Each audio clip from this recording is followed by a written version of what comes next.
섬겼던 교회에서 저희 부부에게 일어난 일입니다. 저희 집 막내가 태어난 지 한 6개월이 지났을 무렵입니다. 교회 장소가 굉장히 협소해서 교회 외부 빌딩 펑션 센터를 하나 빌려서 주일 예배가 1부, 2부, 3부 이렇게 장년 예배가 드렸는데 2부, 3부 예배를 같이 이렇게 연합을 해서 예배를 드리게 됐어요. 그래서 그 예배를 마치고 나면 본 교회 예배당이 있는 곳으로 차를 한 10분 정도 타고 와서 성도들이 함께 식사를 하고 교제를 했습니다. 어느 날이었습니다. 예배를 마치고 스트릿 파킹을 하고요. 아내와 함께 그 막내를 유모차에 태우고 교회를 이렇게 향해서 걸어가고 있었습니다. 그때 제가 이제 유모차를 운전하는 중이었습니다. 운전이라는 단어가 맞나요? 그때 제가 유모차를 이렇게 몰고 가는 중이었습니다. 반대편에서 오시는 나이 드신 어르신 한 분이 계셨어요. 그리고 인사를 드리고 아마 그분은 일부 예배를 드리셨던 것 같아요.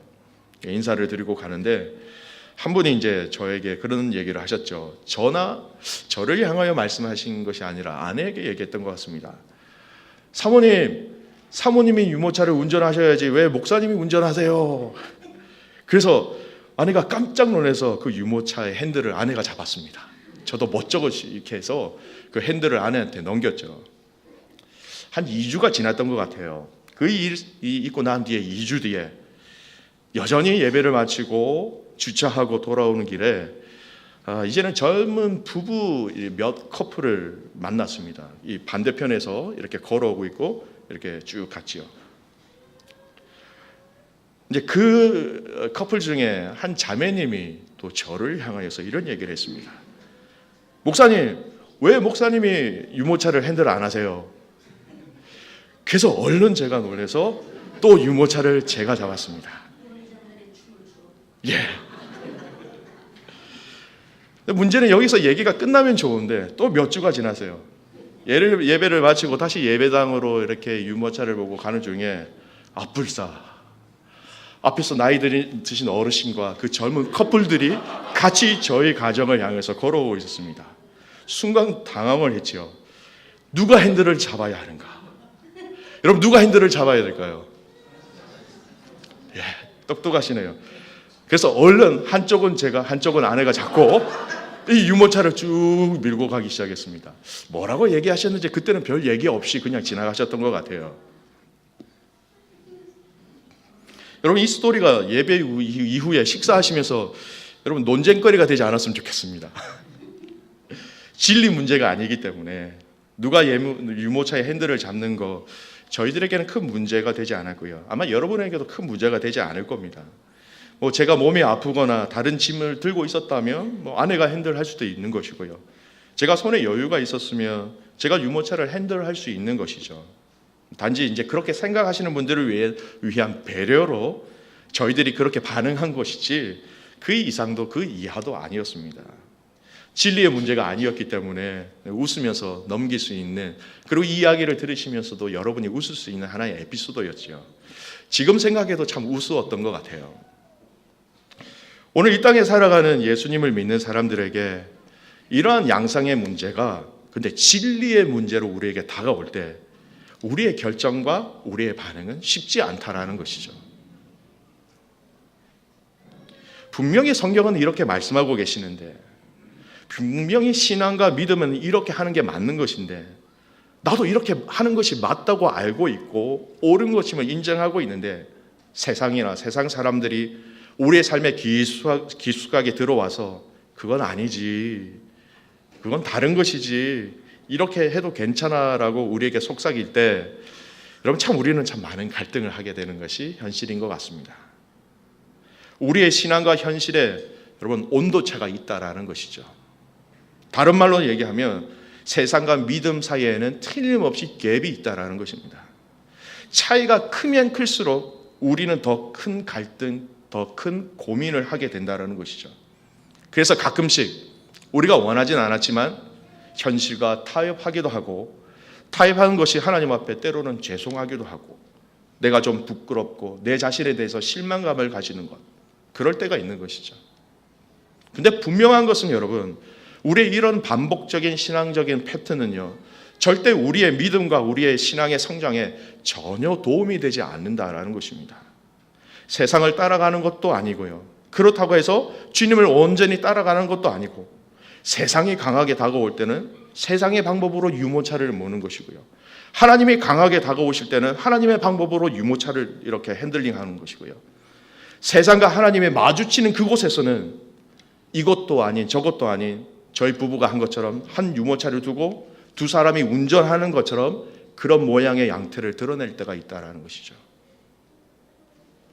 우리 현실의 삶에서 우리의 신앙이 드러나고 자라나야 하는데, 여러분, 우리가 우리의 신앙이 이 예배의 자리에서만 보여지고 이 예배의 자리에서만 고백되어진다면, 여러분, 우리의 삶은, 우리의 그 삶의 현장은 언제나 우리에게 늘 부담스럽고 때로는 무섭고 때로는 피하고 싶은 세상이 되고 만다라는 것입니다.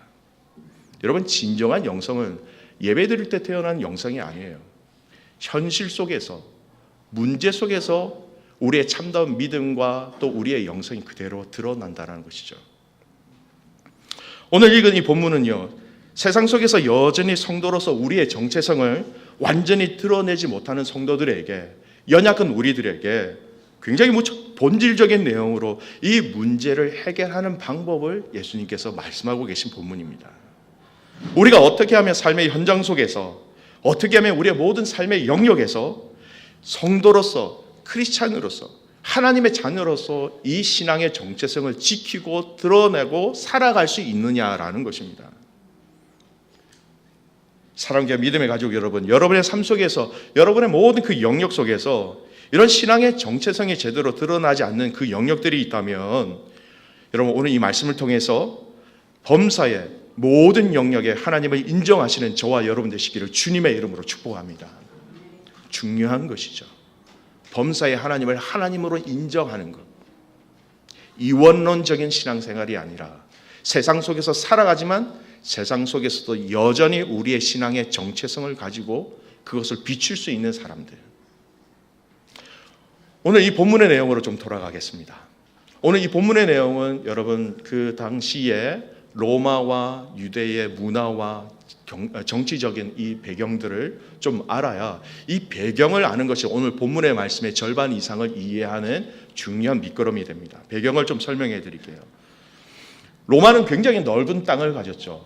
그 넓은 땅을 로마가 통치하기 위해서 이 로마가 하나 만든 방법, 통치 방법이 하나가 있는데, 각 지방마다 로마 정부 중앙에서 파견하는 총독이라는 자리 있었습니다. 그 총독을 통하여서 그 지역을 다스린다라는 것이죠. 유대 지역에 부임한 이 총독이 있었습니다. 코포니우스. 이 코포니우스 총독이 제일 먼저 이 유대 지방, 사마리아 지방에 같이 와서 한 일이 뭐냐면 사람들에게 주민세를 부과했습니다. 주민세란 어떤 것이냐? 어린아이와 굉장히 나이 많은 어르신들을 빼고 12살이나 14살부터 시작해서 65살까지 65세까지 모든 주민이면 다 세금을 냈습니다. 인두세라고 그러죠. 두 당으로 이렇게 계산하는 것입니다. 근데 이 주민세의 수입은 전부 다 로마 황실 금고로 다 가는 거예요. 다른 사람, 중간 사람이 이렇게 거쳐가는 게 아니라 그 모든 주민세는 다 로마 황실로 다 갔다라는 겁니다. 한마디로 이 인두세라는 것은요, 황제에게 바치는 세금이었습니다. 오늘 가이사의 세금, 바로 이 내용이죠. 그런데 이 주민세는 반드시 로마의 통용되는 화폐, 은전인 데나리온으로 이것을 지불하게 돼 있었어요. 유대인들이 이 주민세를 납부하는 것에 대해서 거부하기 시작했습니다. 이유는 두 가지예요. 첫 번째가 뭐냐면 하나님의 한 분이신 하나님 한 분, 그 홀로 하나님께서 이스라엘을 다스리시는 분이시고 통치자이신데, 이스라엘 왕이시고 이 이스라엘을 다스리는 분이신데, 그 당시 황제라는 것은 로마 사람들은 신이다라고 그렇게 고백했습니다. 가이사라는 의미가 신이다, 황제, 신이다라는 의미예요. 그러니까 우리는 하나님을 섬겨야 되는데 가이사를 섬긴다고? 그러면 가이사를 사람들은, 이 로마 사람들은, 이 세상 사람들은 신이라고 얘기하는데 우리가 그에게 뭘 바친다? 우상 숭배지. 나 외 다른 신들을 섬기지 말라고 하셨는데 이건 줄 수 없는 세금이지 라고 얘기하는 것이죠. 그래서 바치면 안 된다고 했습니다. 두 번째 문제가 뭐냐면 여러분 그림을 한번 보여주십시오. 저 동전 때문이었습니다. 동전 데나리온입니다. 저게 앞면과 뒷면에 나오는데요. 앞면에는 그 은하의 앞면은 왕관을 쓴 황제의 흉상이 있고요. 뒷면에는 그 황제의 어머니가 이렇게 좌상이죠. 앉아 있는 저 모습이 있다는 겁니다. 저 그림도 그림뿐만 아니라 저게 쓰여진 글귀가 어떤 의미냐면 신이다라는 거예요. 황제는 신이다라는 그 의미입니다. 그러니까 여러분 우상을 섬기는 것, 결국 이 말은 무슨 말이냐면 그들이 그 우상, 이 황제의 흉상과 어머니의 자성이 새겨져 있는 이것에 대해서 결국 우상을 섬기는 것이 아니냐. 우상을 만들지 말라고 했는데 이거 하나님께서 말씀하신 십계명 계명 가운데 철저하게 부합되지 않는 말씀이다. 그래서 이 부분에 대해서 사람들이 내지 않기 시작했다라는 것이죠. 갈릴리에 있는 사람, 가룟 유다가 아닌 갈릴리 사람 유다라는 사람이 있었습니다. 그리고 그를 따랐던 사람들은 이 세금을 내지 않기 위하여서 무력적으로 로마에서 항거합니다. 싸우기도 하고 사람을 죽이기도 하고 그들의 무리를 뭐라고 얘기하냐면 열심당이라고 얘기해요. 오늘 본문에 열심당이 나오지요. 반면에 이 열심당과 달리 바리새인들은 나름대로 합리적인 사고를 하는 사람들이었어요.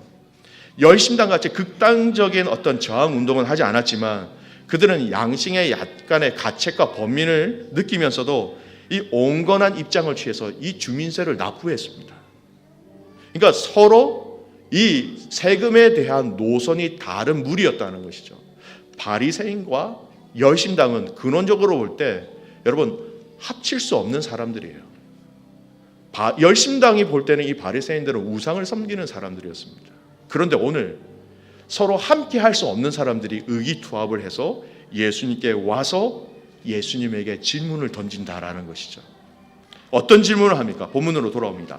황제 가이사에게 세금을 내는 것이 바른 것입니까? 아니면 옳지 않는 것입니까? 라고 질문을 하죠. 굉장히 의도적인 질문입니다. 왜냐?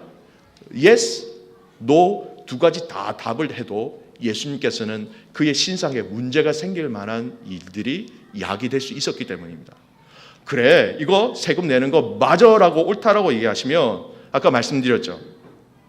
하나님만이 이스라엘 통치자가 되시는데 이것을 어기게 되는 것이고 주민세를 데나리온으로 바치는 것, 결국 우상을 만들지 말라, 우상을 섬기지 말라고 했는데 그것을 다 어기게 된다는 것이죠. 예스 하시는 순간 유대법으로 예수님을 잡을 수 있는 계기가 되었다는 겁니다. 하나님이 아닌 다른 우상을 섬긴다. 바리새인들이 가만히 있겠습니까? 예수님을 잡기에 기가 막힌 질문이었던 것이죠. 반대로 노 했을 때 여러분 어떤 결과가 초래하겠습니까? 이거 로마 황제에게 가는 건데 네가 노 한다는 그 자체는 로마 황제에 대해서 네가 정치적으로 거부하고 반역죄다라고 얘기하면서 이 사람을 이 내용으로 예수님을 잡을 수 있다라는 것이죠. 로마죄로 노 했을 때는 로마의 법으로 이 예수님을 가둘 수 있는 그런 충분한 여건이 되었다는 것입니다. 근데 여러분 오늘 이 질문의 답을 예수님께서 뭐라고 말씀하세요? 가이사의 것은 가이사에게, 하나님 것은 하나님께 바치라라고 명료하게 말씀하십니다. 이 절묘한 대답으로 로마법에도 유대의 종교법에도 하나도 문제가 되지 아니하면서 그들의 의도된 이 질문에 대해서 예수님은 한마디로 말씀하시면서 물리치신 것뿐만 아니라 오늘 본문을 보십시오. 그들이 그냥 아무 말 못하고 그냥 떠나버렸습니다. 사실 그들의 올무를 벗어나시는 말씀이기도 했지만요, 오늘 이 예수님께서 말씀하신 이 대답은 깊은 하나님 나라의 비밀들을 말씀하고 계신 말씀이에요. 여기 이 예수님의 대답하신 말씀에 좀 전에 고민하였던 때로는 우리가 세상을, 때로는 하나님을 이 문제의 갈등 속에서 이러지도 저러지도 못하고 있는 연약한 자들에게 어떻게 하면 하나님의 나라의 백성으로서 이 정체성을 가지고 살아갈 수 있느냐라는 그 비결에 대한 방법들, 그 힘에 대한 비밀들이 오늘 이 예수님의 대답 속에 숨겨져 있다라는 것입니다. 세상과 믿음, 세상과 교회 사이에 껴있는 우리가 어떻게 날마다 하나님의 백성으로서 승리하며 살아갈 수 있습니까? 라는 그 질문에 대한 답이 바로 이 예수님의 대답이었다는 것이죠. 그 의미를 좀 살펴보겠습니다. 예수님께서 말씀하신 이 말씀이 어떤 의미입니까? 여러분 우리 잘 생각해야 됩니다. 오늘 말씀이 많은 분들이 이렇게 곡해하세요. 헌금을 많이 내라. 많은 분들이 이 말씀을 헌금과 연결시켜서 말씀하시는데요. 여러분, 오늘 본문 말씀은 그런 의미가 아니에요. 헌금에만 포커스를 맞추면 굉장히 지역적인 말씀이 돼요. 그 의미가 없는 것은 아니지만 헌금에만 말씀하신 말씀이 아니라는 것이죠. 여러분, 데나리온에는 황제의 흉상이 있었기 때문에 황제의 것이다 말씀하시는 겁니다. 황제의 것이니까 당연히 황제에게 드리는 거 맞다라고 말씀하십니다. 근데 곧 이어서 예수님께서 뭐라고 말씀하십니까? 하나님의 것은 하나님께 돌려드리라고 말씀하시는 것이죠. 제가 여러분에게 질문을 드리겠습니다. 여러분, 이 세상에서 무엇이 하나님 것일까요? 이 세상에서 무엇이 하나님 것입니까, 여러분? 이 질문이 여러분 너무 어려우십니까?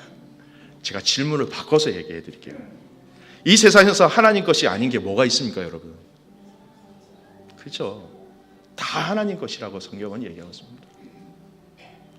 예수님께서 말씀하신 이 말씀은요, 하나님 것은 하나님께 돌려라는 것은 이 말씀이 전제되어질 때 이 말씀의 의미를 발견한다는 것이죠. 다 하나님 것인데, 모든 것이 다 하나님 것인데 우리가 하나님께 돌려드린다라는 게 무슨 의미가 있겠습니까?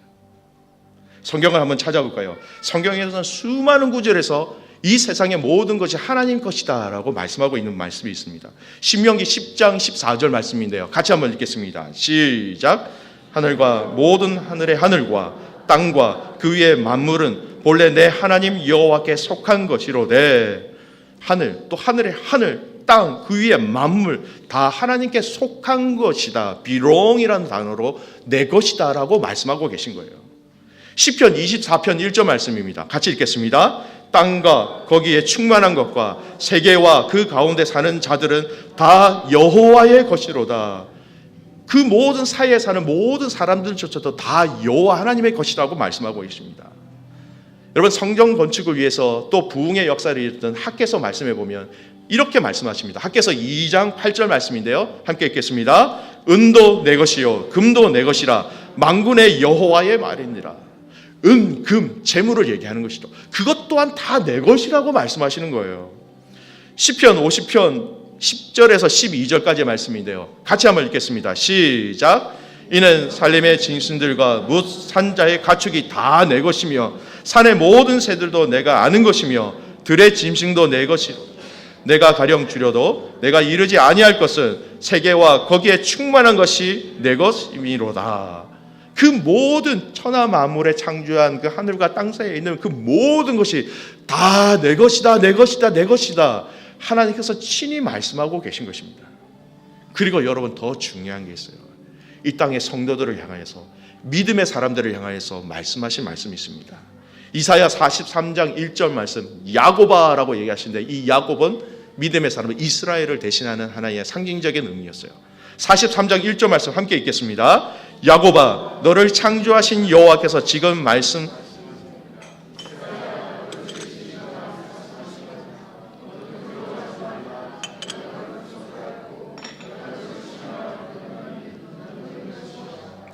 믿음의 사람들을 향하여서 너희는 내가 지명하여 불렀으니까 너는 내 것이라고 정확하게 그 소유에 대해서 하나님은 말씀하고 계신 것이죠. 여러분, 오늘 이 본문의 말씀을 성경에 나와 있는 모든 피조물이 다 하나님 것이다 라는 것을 인정하면서 이 말씀을 해석하면 이런 의미예요. 하나님의 것을 하나님께 돌리라는 이 말씀은요, 이 땅의 모든 것이 하나님의 것임을 너희들이 선포해야 된다는 거예요. 그것이 명령이라는 것입니다. 가이사의 것이 가이사의 것이면 가이사에게 주는 건데 그 가이사에게 주는 것까지도 다 내 것이야 라고 말씀하시는 거예요. 너희가 이 땅에서, 이 세상 속에서 모든 피조물이 다 내 것이다 라는 것을 알고 너희들은 살아가야 한다라는 우리의 삶의 가장 근원적인 부분들에 대해서 말씀하고 계신 것이죠. 여러분, 여기에 이 말씀 속에 이 땅의 신앙인들이 그 정체성을 지킬 수 있는 힘과 견고함이 여러분 이 고백에서부터 시작되어진다라는 것입니다. 여러분, 성도가 자꾸 이 땅에서 왜 자꾸 세상과 타협을 하게 될까요? 이거 타협하면 안 되는데 라고 알면서 왜 자꾸 세상의 원리와 방법에 우리가 자꾸 손을 잡게 될까요?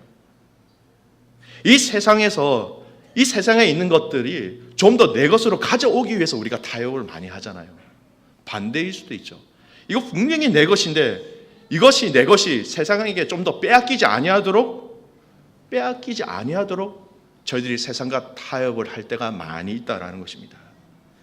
그렇게 타협하다 보면 여러분 우리의 신앙이 우리의 성도로서의 그 정체성이 때가 묻기 시작하고 힘이 빠지게 되고 그러면 혼란스러워진다라는 것이죠. 여러분 저와 여러분이 지금 내 것이라고 가지고 있는 것 구체적으로 설명해 드릴까요? 여러분 은행 어카운트에 여러분의 이름으로 되어 있는 이 어카운트 내 것이다. 확실하시죠? 확실합니다. 이거는 누가 봐도 얘기할 수 없는 것이고 신분은 이걸로 많이 증거를 프루프를 많이 내지 않습니까? 근데 이게 정말 내 것인데 이 고백 가운데 우리가 이것이 정말 하나님 것입니다라고 믿고 확신한다면 여러분은 말할 수 없는 굉장히 강력한 믿음과 신앙으로 무장하시게 될 것입니다. 이게 이런 의미죠. 내 것이 아니라 여러분 모든 피조물 가운데 내 것이 하나도 없다. 다 하나님 것이다라고 고백한다는 것은요. 여러분 처음부터 내 것이 없었다라는 거예요. 다 주님의 것이고 그러면 우리가 가지고 있는 건 무슨 의미입니까? 라고 얘기했을 때 성경은 뭐라고 얘기하느냐? 내 것이 아니라 하나님께서 나에게 맡겨주신 것이라는 거예요. 청직이다라는 것입니다. 여러분 예수님께서 비유를 통하여서 말씀하실 때에 우리 것이라고 말씀하지 아니하시고 종들에게 맡기셨다는 비유가 참 많이 나오지요. 바로 이거예요. 여러분 청직이라는 건요. 자기가 맡았지만 자기 소유가 아니잖아요. 이 청직의 기본적인 자세가 뭐예요? 어떤 일들을 진행해 나갈 때에 내가 청직이라고 얘기하면 내가 청직을 아는 사람이라면 중요한 결정과 환경과 프로세싱 가운데 주인에게 자꾸 물어봐야 됩니다. 결제를 받아야죠. 주인님 저에게 맡겨주신 이 프로젝트를 이렇게 해도 될까요? 이렇게 처분해도 될까요? 어떻게 하기를 원하십니까? 이것이 청지기의 사명이지요. 오늘 이 땅에 살아가면서 우리가 하나님의 백성으로서 세상과 자꾸 타협하는 원리가 뭐냐면 내 것이라고 주장하는 순간 문제가 굉장히 많이 생기게 된다는 것입니다. 여러분 우리가 내 것이 아니라고 하는 순간 우리에게 강력함이 있습니다. 신앙의 강력함이 생기게 됩니다. 여러분 아시죠? 내 것이 하나도 없다라고 하나님 앞에 고백한다면 저와 여러분이 잃을 것이 하나도 없는 사람이 되는 겁니다. 그렇죠? 내 것이 다 하나님 것이라고 얘기하는 그 순간 그럼 내 것이 없는 거니까 내가 잃을 것이 하나도 없어요. 근데 여러분 세상 말에 이런 말이 있죠. 저는 설교 준비하면서 이 말이 굉장히 많이 다가왔습니다. 여러분 잃을 것이 없는 사람이 얼마나 용감한지 아세요? 잃을 것이 없는 사람은 담대합니다. 나 이제 잃을 것 없어.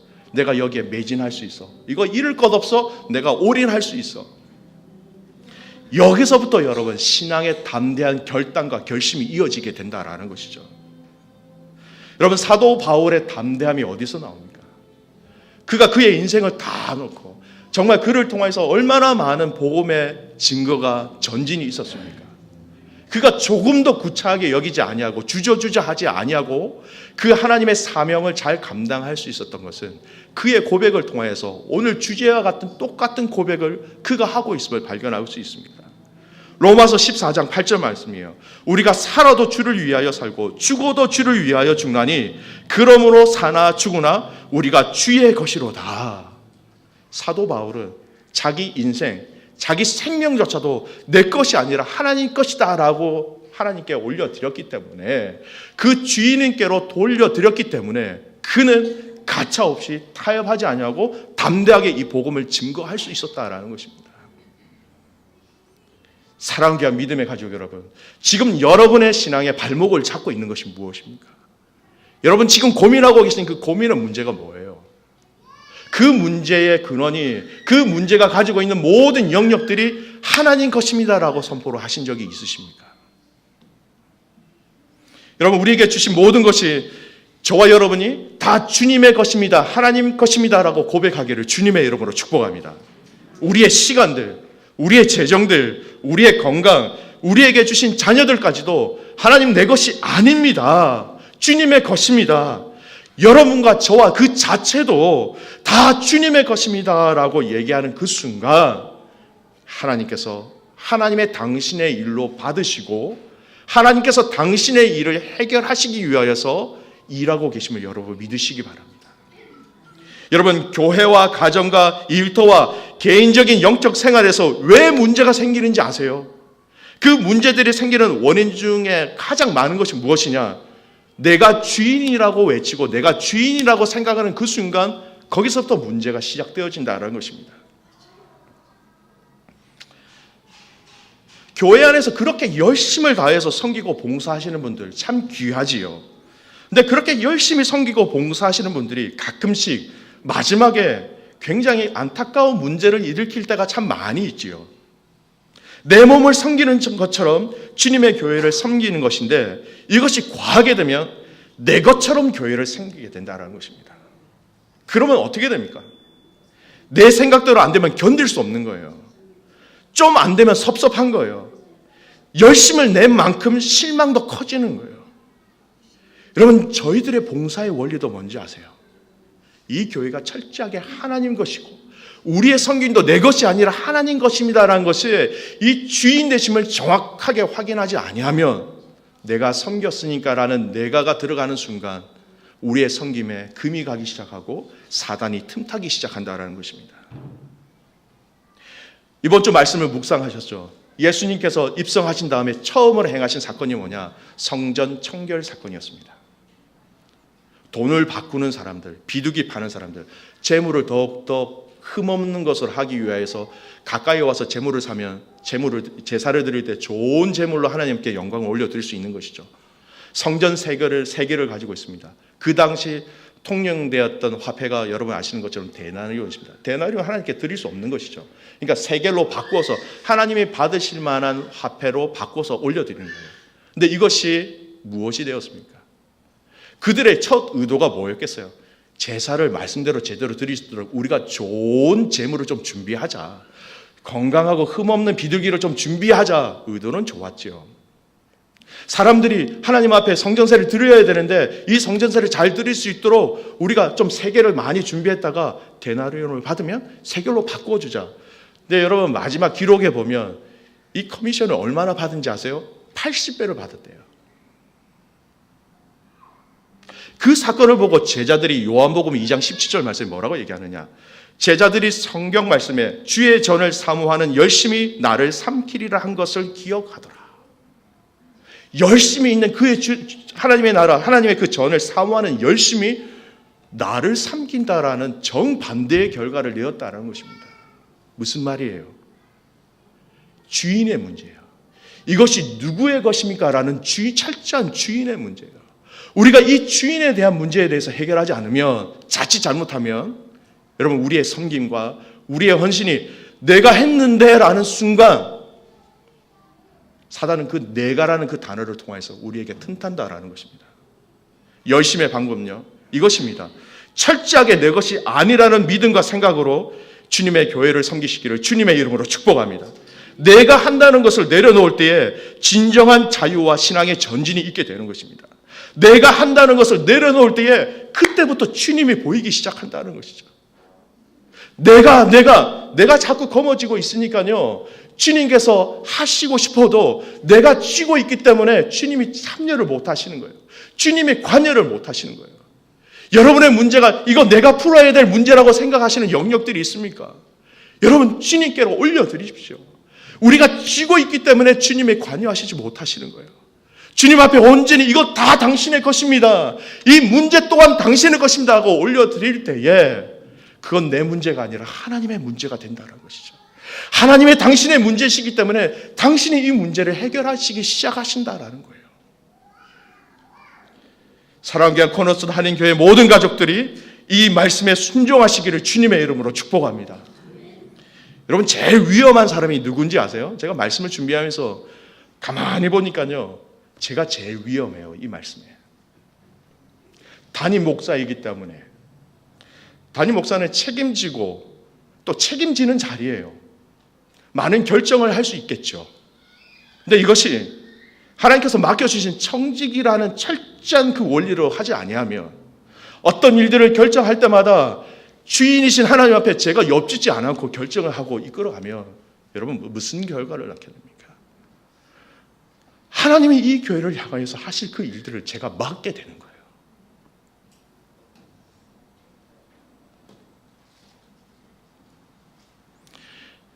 우리의 열심과 열정이 하나님의 주인 되심을 가리지 않기를 주님의 이름으로 축복합니다. 우리가 철저하게 섬기면 섬길수록 기억해야 될 것이 무엇이냐? 하나님이 주인 되신다는 거예요. 오늘 성경을 통해서 오늘 이 한 인물을 고백하면서요, 한 인물을 보면서 오늘 이 말씀을 실제적으로 어떻게 적용하면서 어떻게 승리했느냐 한 인물을 좀 살펴보기를 원합니다. 욥의 이야기예요. 여러분, 욥이 정말 입에 담기도 힘든 그 고난 가운데 그의 신앙의 정체성을 지킬 수 있었던 이유가 무엇일까요? 가장 본질적인 내용이에요. 오늘 주신 이 말씀의 핵심과 굉장히 동일한 것으로 말씀하고 계십니다.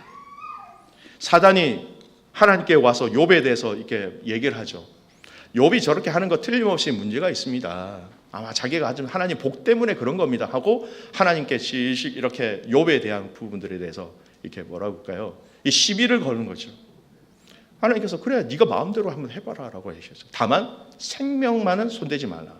그런데 욥기 1장 11절 말씀에 보면 사단은 그의 전략은 이거였어요. 많은 사람들이 잘못 생각하고 있는 이거. 함께 읽겠습니다. 욥기 1장 12절 말씀. 이제 주의 손을 펴서 그의 모든 소유물을 치소서 그리하시면 틀림없이 주를 향하여 욕하지 않겠나이까. 사단의 방법은 뭡니까? 소유예요. 욥이 가지고 있는 그 소유. 설명을 해드릴게요. 스바 사람들이 와서 소와 종들을 다 끌고 가고 죽여버렸습니다. 하늘에서 불이 떨어져서 양과 종들을 다 불태워버렸어요. 갈대아 사람들이 와서 또 있던 낙타와 종들을 다 죽였고 빼앗아 버렸습니다. 마지막에 맏아들 집에서 모든 자녀들이 모여서 식사를 하고 있는데 강한 강풍이 불어서 이 네 기둥을 다 쓰러뜨리면서 자녀들이 다 죽어버렸어요.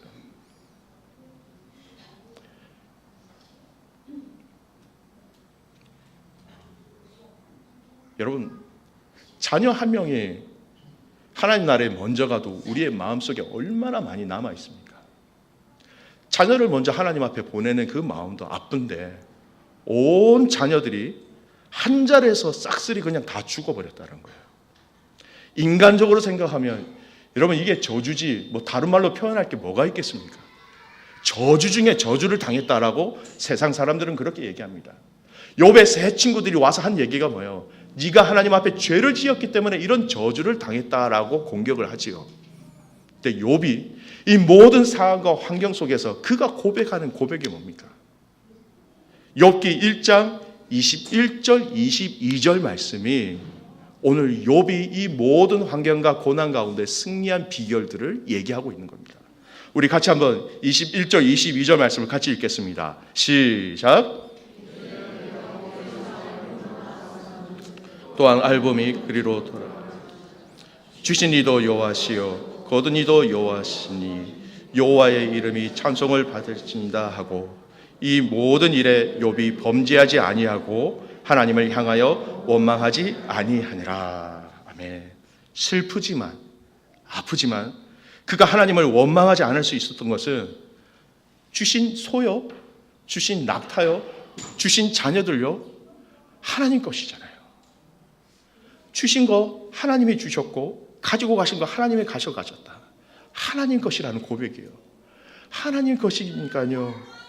제가 하나님 것임을 알고 있었으니까요. 그래서 하나님 마지막에 그가 뭐라고 얘기합니까? 여호와의 이름이 찬송을 받으실지니이다. 세상 사람들이 보면 미쳤다고 얘기하는 거예요. 자녀들이 한 자리에서 다 죽었는데 여호와의 이름이 찬양 받으실지어다. 무엇입니까? 내 것이 아닌 걸 정확하게 알았던 거예요. 하나님 것입니다.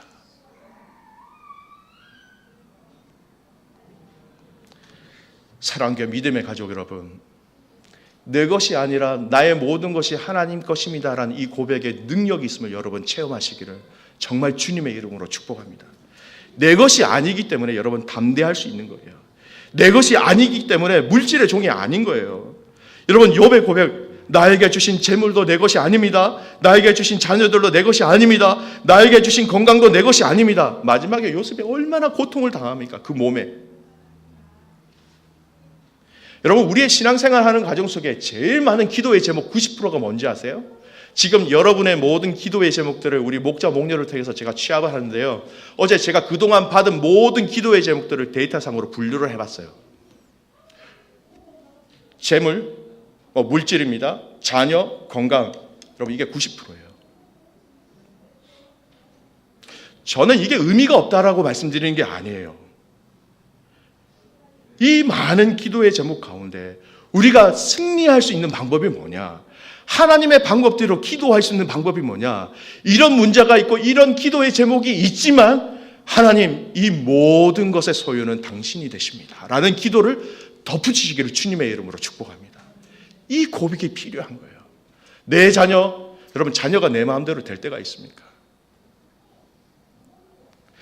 이 자녀 하나님의 것입니다 라고 정확하게 선포할 때에 하나님의 시선으로 이 자녀를 양육할 수 있는 방법들이 보이는 거예요. 내가 거머쥐고 있으면 내 능력, 내 문제를 해결해야 돼요. 하지만 이것을 하나님 당신이 것입니다 라고 고백하는 그 순간 우리가 하지 않아도 하나님이 당신의 자녀들을 위해서 말씀하신 것이죠. 여러분, 이 말씀을 좀 적용해 보겠습니다. 여러분, 이 말씀을 여러분 한 주 동안 삶의 구체적인 영역에서 적용하셨으면 좋겠어요. 여러분, 중세 수도원 운동이 있었어요. 하나님을 좀 더 알고 싶다라는 그것을 통하여서 수도원이 뭐예요? 세상과 분리해서 수도원의 안에 들어가서 자기들만 신앙생활을 한 거예요. 깊은 묵상과 그리고 깊은 기도. 거기에 보면 그 문헌들을 보면 정말 주옥과 같은 신앙의 고백과 기도문이 참 많아요. 근데 시간이 점점 지나가면서 세상과 분리되어진 수도원들은 점점 시들어가기 시작했습니다. 어떤 일들이 일어나냐? 이 수도원들이 이제 탁발 수도원이라고요. 집집마다 가면서 먹을 것을 구해가면서 그 수도사들이 세상 속에서 하나님의 말씀을 증거하고 하나님의 방법으로 살아가는 방법들을 세상 사람들에게 가르쳐 주기 시작한다라는 것이죠. 무슨 말입니까? 여러분, 우리의 신앙은 세상과 분리할 수 없다라는 것입니다. 이런 의미죠. 분명히 세상과 교회는 본질적으로는 나누어져 있습니다. 여러분, 우리와 세상은 나누어져 있다라는 것이죠. 그 본질적으로는. 그런데 빛과 소금의 사명을 감당하기 위한 그 관점으로 볼 때는 여러분, 우리가 세상을 없이 하고 세상이 없다 생각하고 신앙생활을 할 수 없다라는 것이죠. 처음에 말씀드린 것처럼 우리의 신앙의 열매는 세상 속에서의 그 문제 속에서 열매가 드러나야 한다는 것입니다. 세상의 그 문제 속에서 신앙의 뿌리가 깊어 내려야 되고 거기서 자라나야 되고 세상의 그 문제 속에서 하나님의 백성으로서의 빛을 보이기 시작할 때 여러분, 그것이 참다운 신앙의 영역으로 우리 자신들을 성숙시키는 것뿐만 아니라 우리의 가정과 우리의 교회가 함께 성숙할 수 있는 방법으로 우리에게 말씀하시는 것입니다. 여러분, 코너스톤 할인교회가 여러분 때가 되면요, 저와 여러분이 하나님 앞에서 기도하시면서 이 교회의 영적인 성숙도가 깊어질 때에 저와 여러분은 세상을 짊어져야 될 책임이 있는 것입니다. 언젠가는 그 방법을 하나님께서 열어주실 거예요. 우리만에 모여서 우리만의 예배로 그치면 아니에요. 세상 속에서 교회가 무엇을 해야 되는지 세상을 향해서 보여줄 사명이 교회적인 차명으로 우리에게 있다라는 것입니다. 사랑과 믿음의 가족 여러분, 여러분의 모든 문제의 영역에서 내 것이 아니라 하나님 것이라는 이 믿음을 선포하시기를 주님의 이름으로 축복합니다. 하나님, 내 것이 아닙니다. 아버지 것입니다. 아버지 주신 생명입니다. 아버지 주신 자녀입니다. 아버지 주신 비즈니스입니다. 아버지 주신 직장입니다. 아버지 주신 관계와 만남입니다. 이 하나님의 소유를 인정할 때 그 문제의 가운데 하나님은 직접 역사하시고 직접 다스린다라는 것입니다. 여러분, 행여나 혹시나 아직도 하나님 내 것입니다라고 여러분 쥐고 계시는 것들이 계세요. 빨리 하나님께 돌려드리십시오. 빨리 하나님께 그 소유를 인정하고 당신의 것입니다라고 올려드리시기 바랍니다. 그럴 때 하나님이 행하시는 그 풍성하신 은혜와 자유함이 여러분 마음에 가득 차고 넘쳐나기를 주님의 이름으로 축복합니다. 오늘 주신 말씀 기억하면서 우리가 함께 일어나셔서 이 찬양으로 나갔으면 좋겠습니다. 내가 주인 삼은 모든 것 내려놓고 내 주 대신 주 앞에 나가 내가 사랑했던 모든 것 내려놓고 주님만 사랑해. 여러분 이 고백을 하실 때요 모든 것이 하나님 것입니다. 우리의 신앙의 결단으로 이 찬양을 올려드렸으면 좋겠습니다.